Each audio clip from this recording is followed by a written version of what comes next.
Welcome back, guys. Welcome back to a new episode of our podcast, Kempire Radio.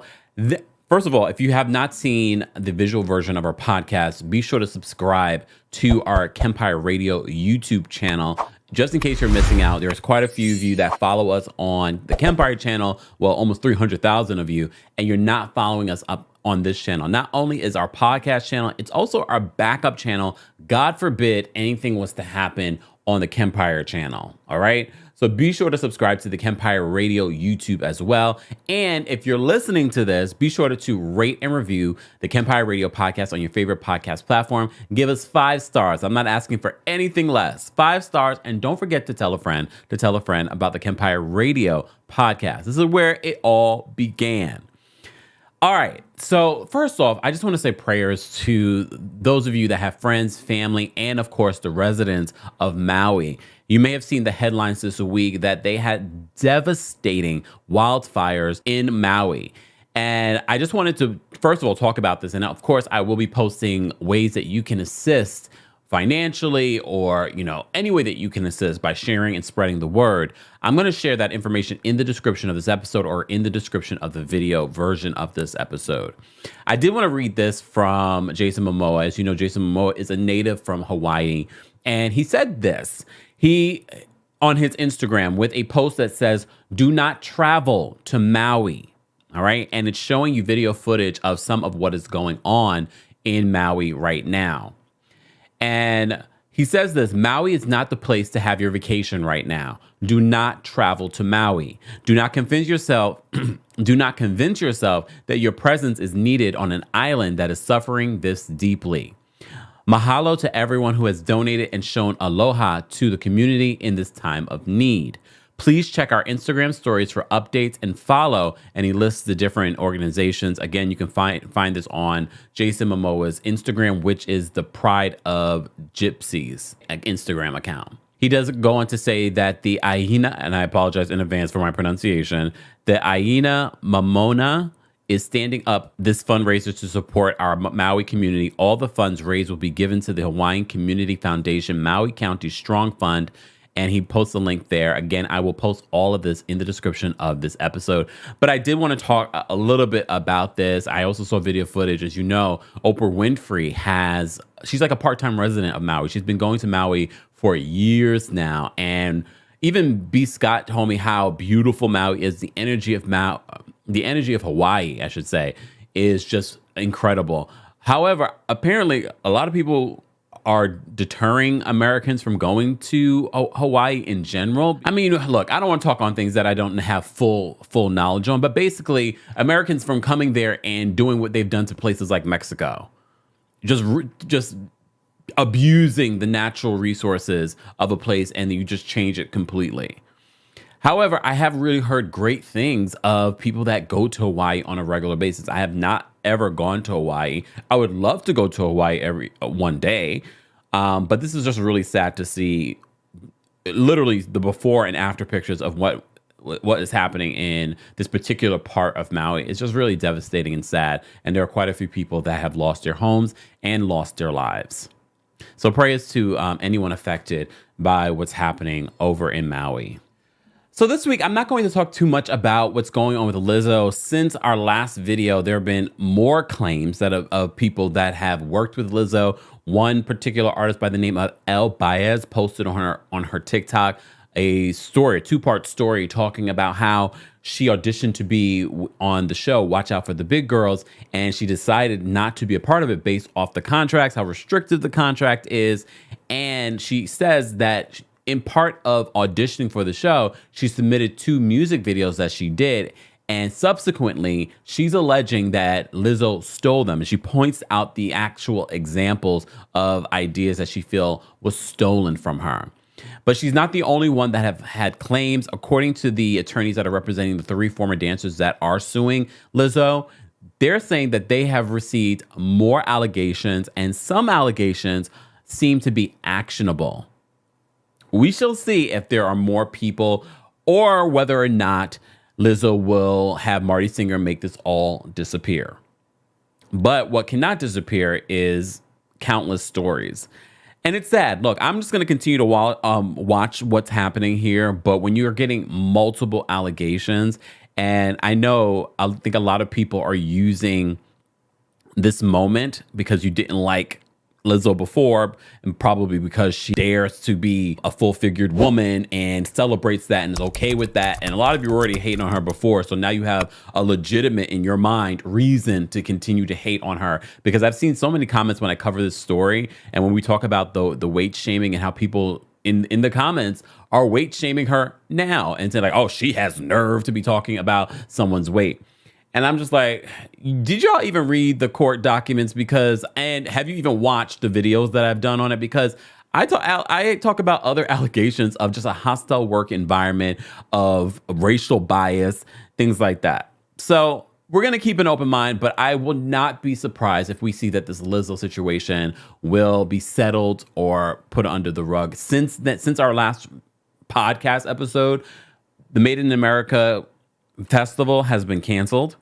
She was supposed to headline with SZA. Some people are saying, well, I'm sure it was other things. It's not just going to be Lizzo. More than likely, they would just replace Lizzo with another big name. But a lot of the big names already booked this summer, already on tour. So who would they get? Just saying. A lot of you are already saying that the lineup for Made in America wasn't that great. Oh, wow. Look, oh, wow. I've never been. Of course, I know of it. It's Jay-Z's, but I haven't been. Don't really care. Speaking of don't really care, Tory Lanez was sentenced to 10 years in prison. Locked up, they won't let me out. They won't let me out. And since he has been convicted, he is still not showing any remorse. And apparently he's selling merch that says free Tory. Boy, if you don't know, I posted this tweet, and I'm going to say that, and this will be the last time that I talk about Tory Lanez. I hope. I can't promise. I cannot promise, because God forbid there is something legitimate that we need to cover and talk about. But very much like Tory Lanez, Jen Shah, Todd and Julie Chrisley, R. Kelly, and if Bill Cosby was still in jail, him too. I put those people, when they go to jail, I'm putting them on a timeout. You're incarcerated. So for me, part of your punishment should be that you are irrelevant to anything that's going on out here with all of us that are free and abiding to the law. Just saying. So I want to put Tory in that category. However, I just wanted to briefly talk about him being sentenced. He's been sentenced to 10 years. He's already served quite some time of that. He has to serve at least 85% of his conviction. And I hear that the prosecutors wanted 13 years. So he kind of lucked out. But you know who's not lucking out? All the people that wrote, 70 plus people wrote. 70 wrote character letters for him, including Iggy Azalea. I'm not surprised by that. Iggy wants him to produce her next record. You know, she has not had any hit music in years, and it wouldn't be the first time she's aligned herself with a black man to culture vulture our music scene. I have no respect for her. And it's not because she's defending Tory. It's because it's so obvious. She's like, oh, I believe in prison reform. And I had no idea that it was going to be made public. Shut up, girl. Shut up. Yeah, whatever, girl. She would prefer he get a shorter sentence, because that means he would be out a lot quicker. Because let's say he did get like 5 years. He would be out in like 2. He'd probably be out in 2, especially because he's already been serving time. 2 or 3. And then she would be like, all right, I can wait 2 or 3 years, and then he can produce my next record. And Tory, you'll see how she quickly forgets you when she moves on to the next black man. Anyways, speaking of people that wrote letters, Mario's getting backlash for writing a letter saying that he's a stand-up guy. I've never seen him do anything terrible. Look, I understand that some of these people are your friends. However, in a situation like this, I'd be like, I can't be a part of this, Tory. I'm sorry, because I believe you did what you did. Look, you my friend, but I believe you did what you did. And I just saw, I think, was it Bun B that came out in support of Megan Thee Stallion? Finally, somebody in this hip hop community is defending this black woman. Speaking of black women, academics. I never talk about this man because there really is never a reason to talk about this man. But you know, he's been a part of this whole situation. He's been in this whole situation. He's had a lot of commentary. And I would never down anyone for having commentary. This is a free country. Have your commentary. But it seems as if one of the resounding things I hear people say about academics is that he hates black women. Well, it seems like he's leaning into it this week because he had things to say about Erykah Badu. And apparently he's been upset about something that she compared him to the Tom and Jerry rat. You know what I mean? So apparently he went in on her talking about how rappers ran through her, you know what? So she's like, you know what? I'm going to sell that incense that smells like my you know what. You know what, Erykah? I know last week we were slamming Erykah for trying to compare her style to Beyonce, but everyone was, even back then were saying, this is just Erykah. She likes to troll people on social media. I don't think she really meant anything by it. Okay. All right. I just don't understand academics lane this week. Who else? He was attacking another black woman this week. I can't remember who it was. I apologize. You will remind me in the comments or tweet me or something. But this week specifically, he took aim at a couple of black women. I was like, I guess he decided I'm going to lean in to attacking black women this week. Okay. Moving on. Shout out to Megan Thee Stallion. I hope Megan Thee Stallion is in therapy because I can only imagine, because she is a young woman, I know she reads the comments, even though I'm sure people have told her don't read the comments, get off of social media, even though she's having her best life being an influencer on social media right now. But I can't imagine, she doesn't really have a great support system because, she lost her family at a very early age. She lost her mom. So I can only imagine she does. And she's spoken about this, how she doesn't feel like she has anyone that she can trust. And when she tried to trust people, this is what it turned into. So I hope she really is building that sort of support system around her. But I can only imagine, because I also don't understand why people hate Megan Thee Stallion as much as y'all hate her. Because I feel like I was just talking about how she's one of our great hip hop female performers, or I'll just say hip hop performers. Just saying, happy 50 years of hip hop. We haven't really talked about that. We have not talked about that. Lauryn Hill just came out in a special performance with Nas to sing, "If I Rule the World." I always imagine to myself in regards to Lauryn Hill, I say to myself, I just picture in my mind, she's in the studio working with a select few producers, and she's working on that follow-up to the Miseducation. Only to come to find out, no, she's not. She's still touring off the Miseducation, as she should. I mean, there's not a lot of people that can tour off of one album. Not to say she has other songs, and of course, with the Fugees and things like that. But I always imagine to myself, like, she created such a masterpiece, and I'm sure, we were just talking about this in another video, where I feel like she probably doesn't feel like she could surpass it. I think that might be the same thing with Cardi. Cardi, y'all could do it. Y'all did it before. I still listen to Lauryn Hill's Unplugged. I thought that was pretty good. Is it the masterpiece the Miseducation was? No. However, I see the potential because I do think that Lauryn Hill is very talented. But I think the industry and that lawsuit really messed up with her creativity and messed up with her thoughts on putting out new music. Damn.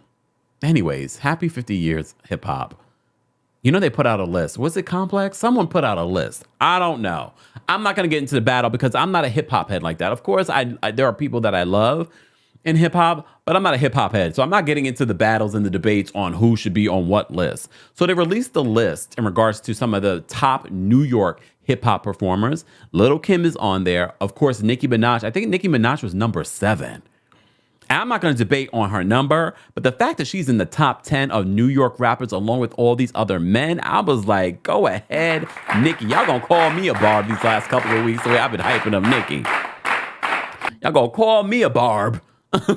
I'm not. I'm too grown to be called anyone's thing. I grew up with the legends, okay? All right? These are my sons, I should say. Like, these are my sons. I grew up with the legends, all right? Anyways. Lil Kim is on that list. They were already arguing like, oh, why is this person not on the list? And blah, blah, blah, blah. Well, I think they were arguing because Cardi was on the list, but she was like at number 25 or something. I can't remember where exactly, but she wasn't in the top 10. Lil Kim was in the top 10. Can we talk? I love Lil Kim. Lil Kim paved the way for people like Nicki Minaj. Aesthetically, but also lyrically, because of the things that Lil Kim was saying in her music. It really paved the way for females to talk that talk in hip hop. So I will say that. But I mean, I guess it depends on the criteria of this list, because we already know that Lil Kim wasn't known for writing her own lyrics. I literally just heard them telling a story about what song was it? It was a song, and someone that was a part of the producing process. Oh, it's on the tip. You see all these little TikToks and reels and things like that, and you forget where you saw it. But they were talking about one of the songs that Lil Kim did, and they talked about how the Notorious B.I.G. wrote her verse. And I'm not saying that Lil Kim has never written a verse or anything like that, but she wasn't really known for that. And I'm okay with that. People like Salt and Pepper, they own the fact that they didn't write a lot of their verses, but they're performers, their flow. It's all about that. Lil Kim is iconic. I don't need her to be, 100% writing her own stuff, in my opinion. So sometimes when I look at Lil Kim on that list, I'm just like, okay, it depends on the criteria. But you can't, like I said, there would be no Nicki or the opening of the door for Nicki without a Lil Kim or a Foxy Brown. So, and Nicki has said that too.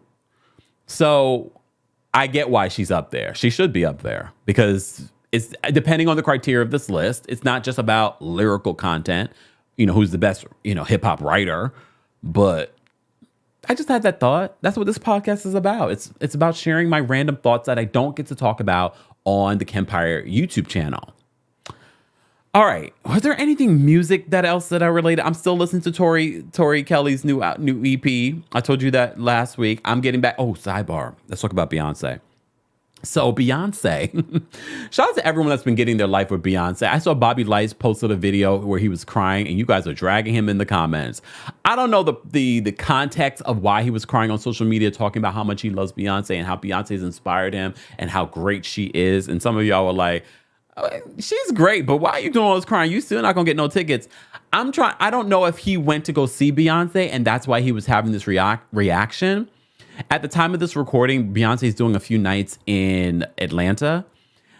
And first of all, apparently Atlanta won, according to Beyonce, because a lot of you have not been able to get this energy line under control. When she says everybody on mute, everyone's supposed to be mute. And actually, when it happens, it's actually pretty damn incredible. Because for 1 minute, everyone is present, quiet, and paying attention. The power of that. But someone always messes it up somewhere in the nosebleed. Something. But according to Beyonce over the weekend, she was like, everybody on mute. And then Atlanta was pretty quiet. And then she's like, you won.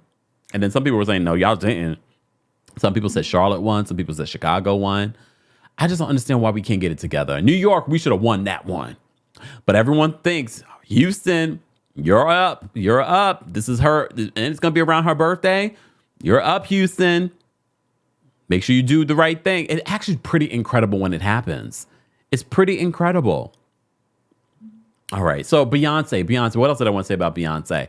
Was there anything else that I want to say? Beyonce. I saw Solange was at the DC show, and she says, "Please refer to me as Blue's auntie going forward."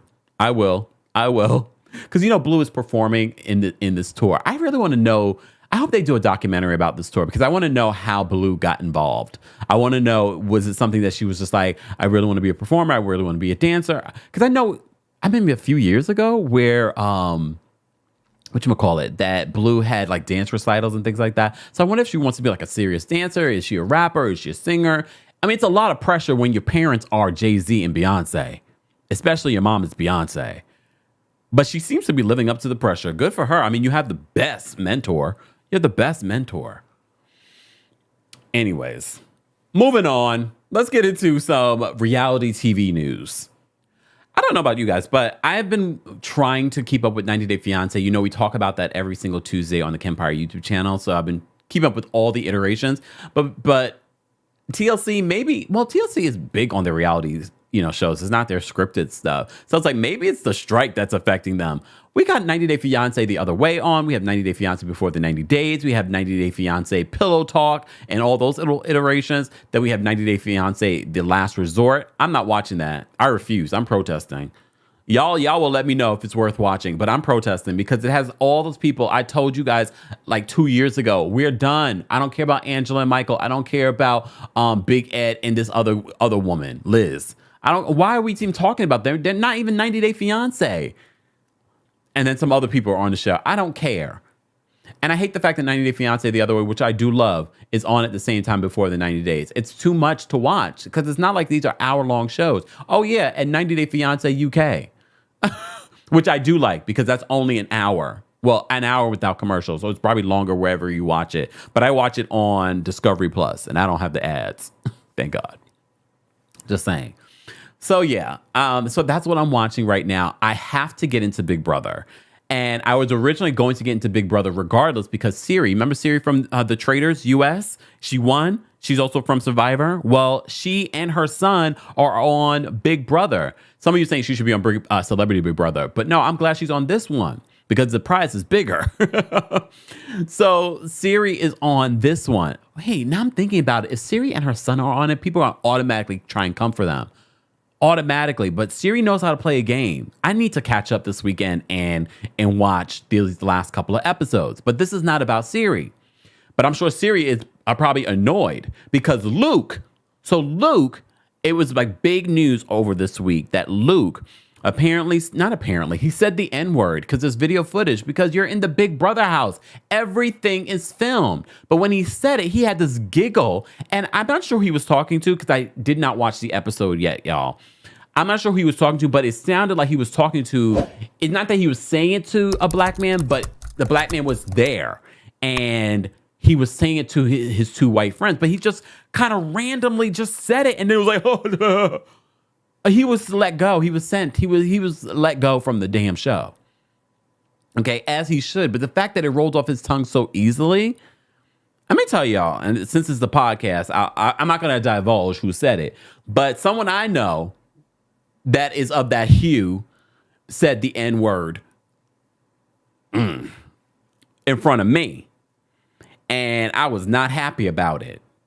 Not happy about it. And I was just like, really? Really? Because, like I said, for it to it doesn't easily roll off my tongue. I don't like using the N-word. I don't judge my people for using the N-word. And I'm talking about the hard ER. Okay? I have a hard time even saying the word. The IGGA or the ER. Even in context of just telling a story, I always say the N-word because I don't like the word. I don't like the history of the word. I don't like the energy around that word. So when I see people like Luke and it rolls so easily off your tongue, I'm like, oh, so when I'm not around, you say this very freely and probably with a little stank with it. So he was let out of the house good. I'm sure he's having a situation. I don't know if he issued an apology or something. I'm sure he has. I don't care. Save your apology. Speaking of save your apology, as I said, it wasn't a good week for Luke's because Luke and Laura, not from General Hospital. I know. I thought the same. Every time I say their names together. So, we recap and talk about Below Deck Down Under. Some of you have not gotten into Below Deck. And I don't really support shows that I feel like are crap. Look, everyone's opinion is going to be different, but there's a reason why Below Deck is the #1 show on Bravo, bigger than Real Housewives. I really do enjoy Below Deck. So I normally watch Below Deck, the regular show. I have not gotten into Below Deck Med. That's the only one that I have not gotten into, but I need to do like a watch. But there's 10 seasons, so it's hard. But I also don't watch Below Deck Sailing, even though you guys said this last season was pretty good. Look, it's hard to keep up with everything. But I've been watching Below Deck Down Under season 1 already. Last season we recapped and we talked about it. So when season 2 premiered, I was like, I'm ready. Here's my annoyance though. My same annoyance with 90 Day Fiance. Why are we getting 2 episodes a week? I can't keep up. Like, I want to talk about these shows. I want to, luxuriate in these shows. But 2 episodes a week is too much. It's too much, especially for me when I want to talk about it on Tuesday. That's how many hours of TV that is for me to watch and trying to remember and discuss. Like, I know what was me. Woo, woo, woo, Kempire. But that's a lot. I think that's a lot for people that are working too. I know we might like it. Like, oh, that's great. But if there are a bunch of shows, like there's so many other days in the week, like Wednesday and Thursday. Well, yeah, Wednesday and Thursday, these shows could come on and I can be like, all right, I can catch up. But no, they all are on Sunday and Monday. Anyways, I guess prime time for people. Well, anyways, Luke was fired for the spoiler alert if you haven't watched the episode yet. Well, he was fired because he decided to get into bed. He had just his towel on and then he took his towel off and tried to get into bed with Margot, one of the stews. Producers immediately came in and told him, you can't be in here, you can't be in here. Mind you, the power had just gone out. Some people feel as if he did that intentionally when the power went out. Not that he did anything to put the power out, but when he saw the power went out, he decided he was going to sneak in there and he tried to push the producers out of the room. It was kind of creepy, but if you watch my recaps of Below Deck Down Under from the episode 1, there was something about his behavior, and I've never been in a situation where I felt like I witnessed or someone did that to me, like being a predator. But there was something about the way that Margot kept on saying to him, like, oh, I don't want to do any of that with people that I work with. And it's like he wasn't listening to her and he was still forcing himself on her. And for me, those were the subtle signs. I was like, something about this one is problematic. I did not know and I did not expect to get what we got this past week with Luke. And Aisha, because Aisha had been through an essay situation, so she was just like, I'm going to look out for Margot. And then when she found out what he tried to do, she was like triggered. And I don't blame her. And I'm so glad that but I always liked Captain Jason. Some of y'all get so extra this week. Like, these are the sheroes and heroes of the week. Okay, yes, I appreciate them. But Captain Jason has always been a stand-up captain. He's always been a really great captain. I like him a part of Down Under. I don't need him to be Captain Lee. I like Captain Jason the way he is. He's definitely harder this season, I feel like. Anyone else? I feel like he is really tough this season on them. But I'm glad that he was tough on Luke. However, even before the Luke situation even happened, we had Laura. Laura and Luke hooked up before. And he was just basically like turned off to her because she became so clingy after they hooked up. So she was like, I'm going to move on to someone else. Instead of moving on to like Harry, because Harry was already having a little bit of a thing with Margot.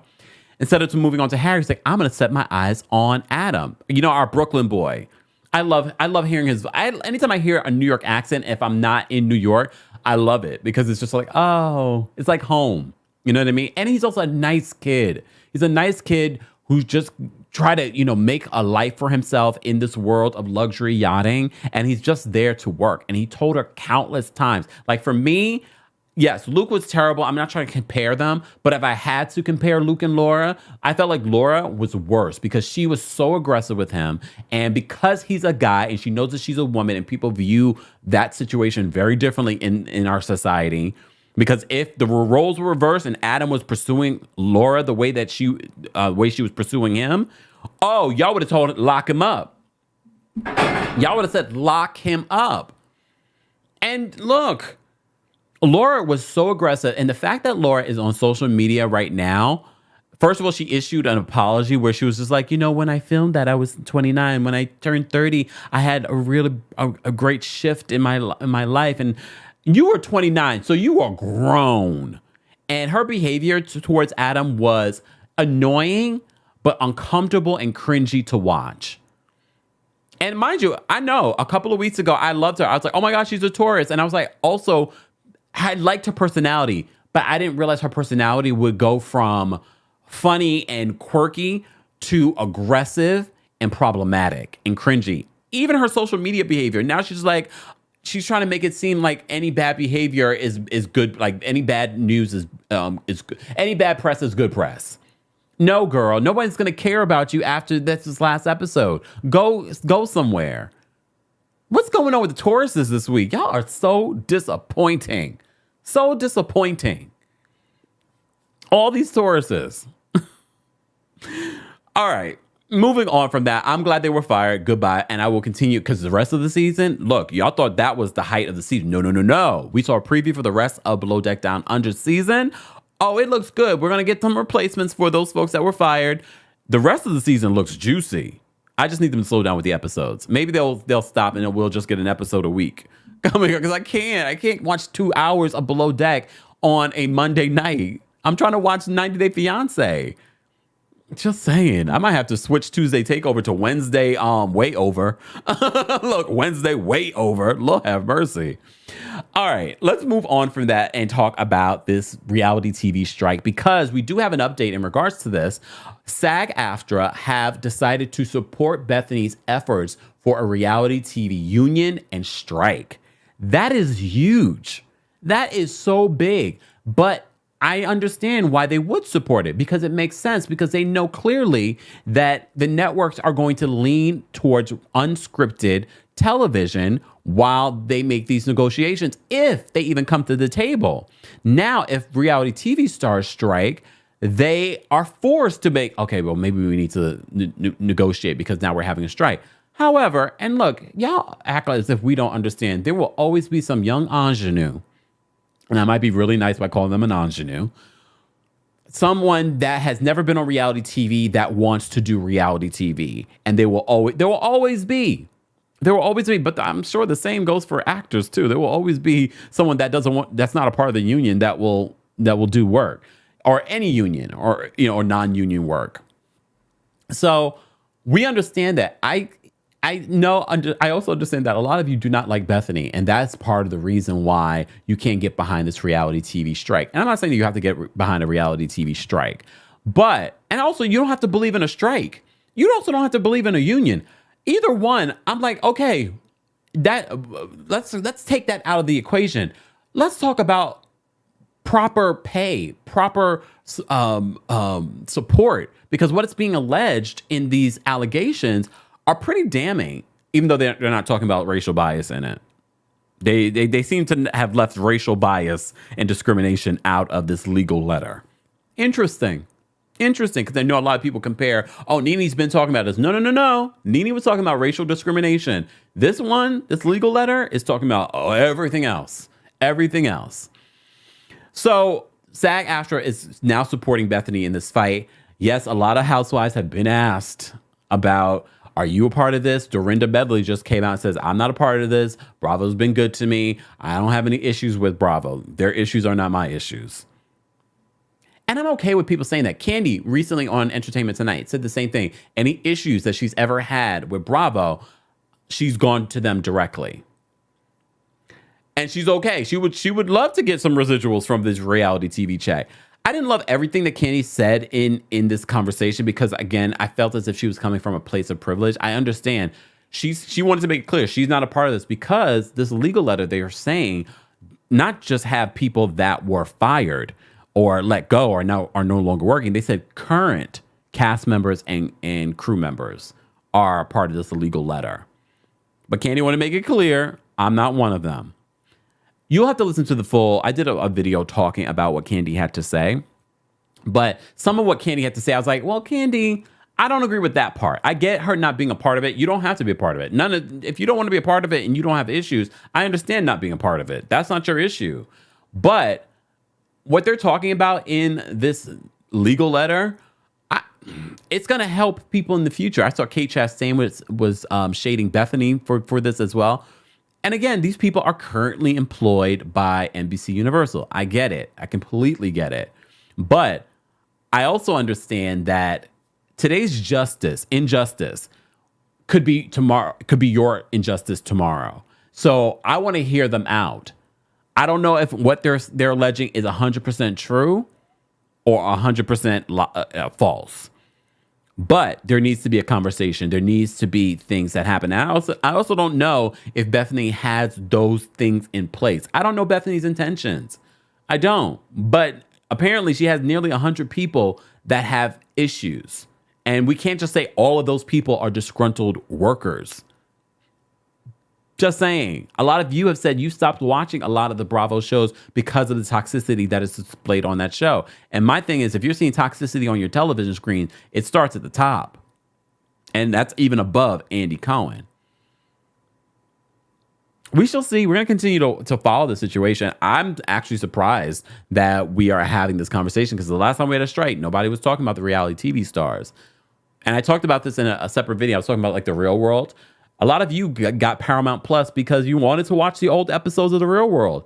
Those people that you know and love and entertained you, I know, with their real lives, They get nothing from that. You know who gets 100% of that stuff? The producers, the networks, the streaming platform. They get all of that money.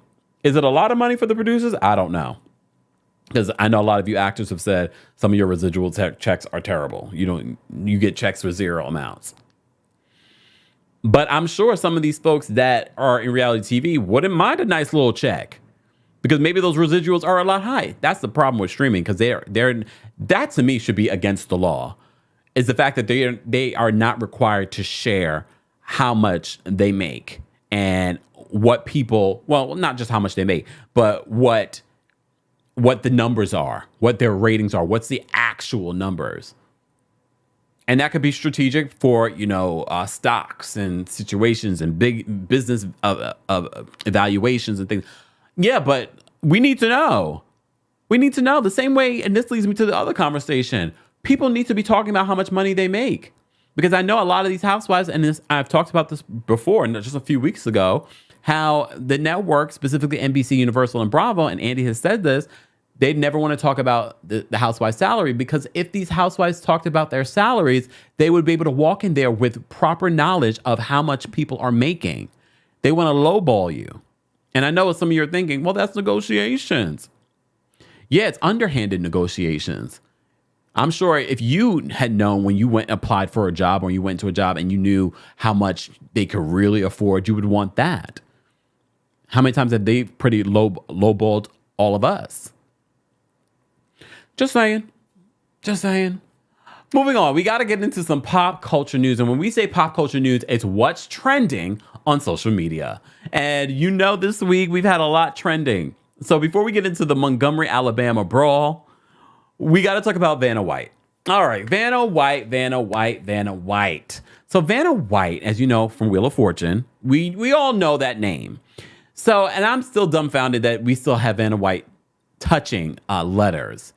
Well, Pat Sajak is leaving Wheel of Fortune. They're going to replace him, but the whole conversation with Vanna White and renewing her contract, she's been having contract disputes. Apparently, she wants like $7 million to return to touch a letter. And I posted this tweet because I thought it was important to talk about, because I was like, in 2023, we are talking about Vanna White fighting for $7 million. Mind you, Vanna has made a lot of money. If Vanna was not to return, Vanna could retire right now. But we are talking about Vanna White in 2023 still touching letters. And I know the reason why they want to probably have Vanna White there, or have someone there, is for the nostalgia. This is just what we've done. This is a part of the show. If we didn't have that anymore, people would probably be disappointed. Honestly, I grew up watching Wheel of Fortune. I haven't watched it in quite a few years. However, if they just told us the letters and Vanna White wasn't there, I would not care. And then when I think about when you go to places like Walmart and CVS, and they're firing people, and they're just having these automated where you do self-checkout, that's where people should be investing. Actually, because I honestly hate self-checkout, because first of all, the fact that I have to think about, I have to follow instructions. Sometimes it's not working. Then you have one person there to man and trying to help people. And sometimes it takes longer that way. I'd much rather speak to someone, have a friendly exchange. It's like 1, 2, 3, we're done, and I'm able to leave. I know some of you do prefer self-checkout. Well, we need a combination of both then, okay? But there's so many other areas in our world where computers are taking over, and I understand that's the world that we're in. But when I see a story where Vanna White is having a battle with the network about $7 million when they literally don't need her, I'm just like, what in the privilege are we talking about right now? And I'm not saying that she shouldn't fight, because obviously they're having conversations with her. So obviously they see a need for it. And this past week, I think she had COVID. Allegedly. And I'm only saying allegedly because was she using it as a negotiation tool? Just saying, some of y'all do that. Why wouldn't she?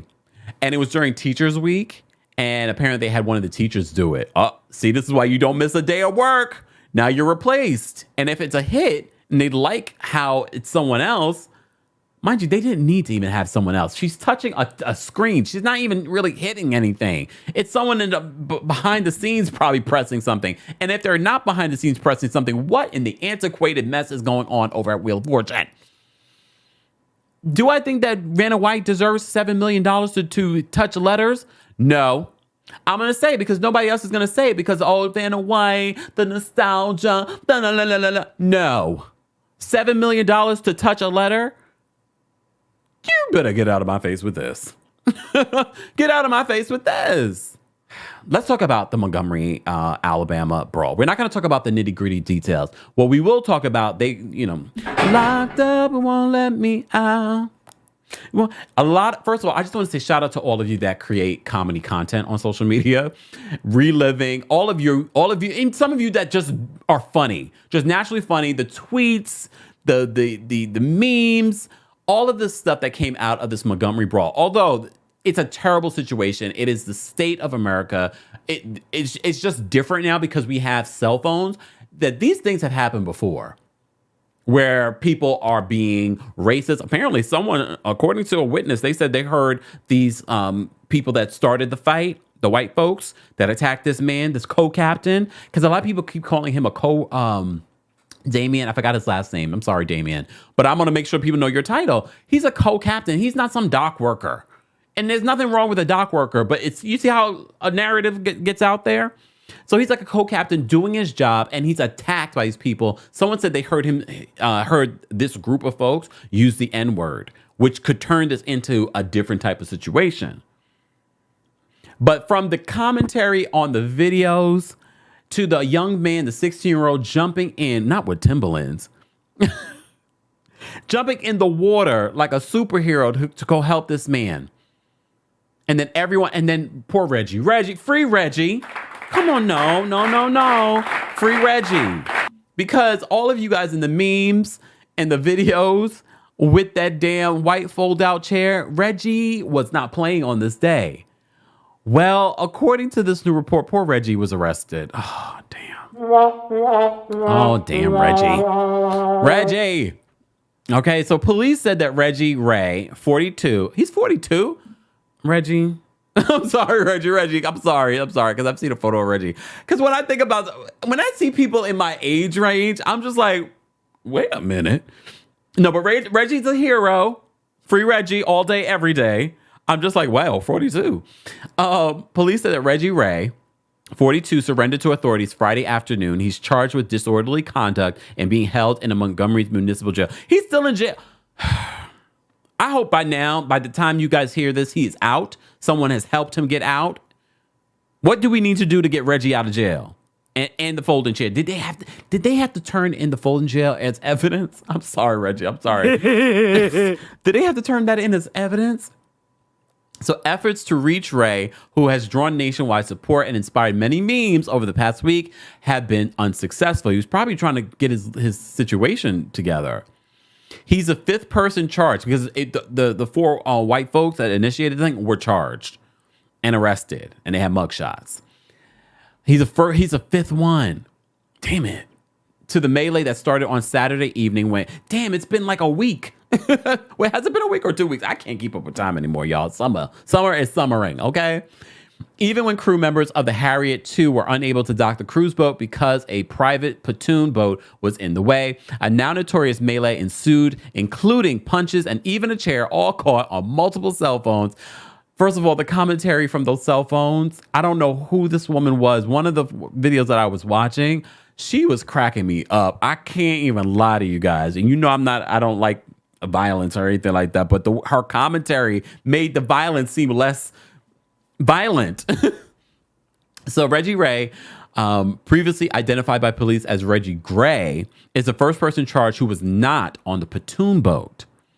Those from the pontoon boat who have been charged are Mary Todd, 21. Oh my God. Third degree assault. Richard Roberts, 48, 2 counts of third degree assault. Alan Todd, 23, 1 count of third degree assault. And Zachary Chase Shipman, 25, 1 count of third degree assault. Those are some serious charges. All charges are misdemeanors, though. Until the FBI gets involved and they're like, well, this was a hate crime. Those are some serious charges, y'all. Oh, Damian Pickett. Okay, Damian, you're 43? I'm so caught up with these ages now. Moisturize, everybody. Harriet 2 co-captain Damian Pickett, 43, a black man, along with 16-year-old white young man, were victims in the charges involving the platoon boat occupants. According to the deposition in the charge against Ray, an officer observed Ray wielding a white chair and swinging it towards an unknown not an unknown object. Sorry, y'all. I just look. Everyone's okay at this point. The officer was able to grab Ray and remove the chair from his hands. Ray was detained for officer safety. The police report stated. Police ran a criminal check on Ray, which was negative, so he was released pending further investigation. I want to make sure that this doesn't, stain his record, especially because he's never had a record before. He might just get community service, but I feel like he already did his community service for his community. They continue to say video body cam video footage seen on August 9th, 2023. Ray can be seen striking a white male wearing gray shorts and no shirt with the white chair several times. Authorities on Friday said a former person of interest, a white man seen in the video shirtless with sunglasses around his neck and wearing a blue and white ball cap, has been cleared of criminal wrongdoing and is cooperating with the investigation. The man, city officials said, was attempting to de-escalate the situation, according to testimony from Pickett and analysis of video by Montgomery investigators and partner agencies. All right, so there were some people that were not, they were trying to see. That's the thing. When you get a situation like this, it's hard to determine because it was a lot of people, a lot of things. So you don't know who was trying to do what until you do an investigation. All right, so they said this is a fluid investigation at this point. FBI has not classified the attacks as a hate crime, but the investigation is ongoing. That doesn't mean, I know a lot of you, calm down. That doesn't mean that they won't. That does not mean that they won't do that. All right. As a former judge and elected official, I will trust this process and the integrity of our justice system, said Montgomery Mayor Stephen Reed on Friday. Free Reggie. Because look, my thing is, if Reggie is coming in to help someone that's being attacked by multiple people, sometimes Reggie don't want to get his hands dirty. Sometimes you got to get a chair. And I told you guys this the other day when I was talking about the story. I'm not a violent person. However, don't sit here and act you're going to be able to hit me and I'm not going to start defending myself. There's a difference between being violent and defending yourself. I just posted this on Twitter earlier. I said, please keep that same energy when you see me in real life. That doesn't necessarily mean fighting. Some of y'all already jumping like, oh, you got hands? You got hands? No, that doesn't mean. No, keep that same energy because a lot of you are keyboard warriors. And when you see me in person, it's like, oh my God, I love you. No, most of y'all do. But no, some of y'all, it's like they don't know that I know. And more, and to me, that's not necessarily... I'll tell you this for the pod. That tweet wasn't about people that support or watch the content. I'll leave it at that. It wasn't about the keyboard warriors. Keep that same energy when you see me in real life. Stop with the fake BS. I'd much rather you walk by me instead of trying to be fake friends. Just say, Jamie Foxx. Okay, so Jamie got some fake friends and he posted the subliminal on social media. This is why you can't post subliminals, because then all of a sudden people were calling him anti-Semitic because of his analogy. And he had to put out a statement. Y'all leave Jamie Foxx alone. Let's not try and cancel Jamie Foxx. He almost lost his life. He don't need to be canceled. He didn't mean it like that. I'm glad he clarified though. But I get what you're saying, Jamie. Fake friends. Fake people want to be laughing all up in your face when they see you, but then all the time they want to take your place. Backstabbers. Anyways, guys, we're going to wrap it up there. I hope you don't have any fake people in your life. And if you do, get rid of them. Only fake thing in your life should be maybe your hair. Maybe your hair. I'm okay. And even that, get you some real stuff. Look, me as I rub my bald head. Keep it real. Keep it real for yourself. Keep real people around you, even if that means it's a small group of people. I posted a tweet about this too the other day where I was just like, this is why you need to follow me on Twitter or X, whatever. Follow me on X and Threads. Well, mostly Threads because I'm starting to post just like these sort of thoughts on Threads. I would say my circle is so small, it's a period. It's a dot. Yeah, I mean, I used to have a large group of friends, and I talked about this maybe a couple of years ago here on the podcast. I used to have a large group of friends. That changed dramatically when I noticed that I was the one cultivating and maintaining those friendships. The minute I stopped cultivating and maintaining those friendships, those people disappeared. And that already showed me that those were not my real friends. My real friends are the ones that I am talking to currently. Guys, as always, I want to know your thoughts. Please share your thoughts. Don't forget to rate the podcast, Kempire Radio Podcast, on your favorite podcast platform. It is important. And don't forget to share and tell a friend to tell a friend about our podcast and about all of our social media. We are dominating on TikTok. We're dominating on Instagram, Twitter, well, X, on Threads. And that's because of your constant support. We are building a powerful community of like-minded, but also people that have different opinions. And we all know that's welcome on our platform as long as you share it in a healthy, professional, and kind way.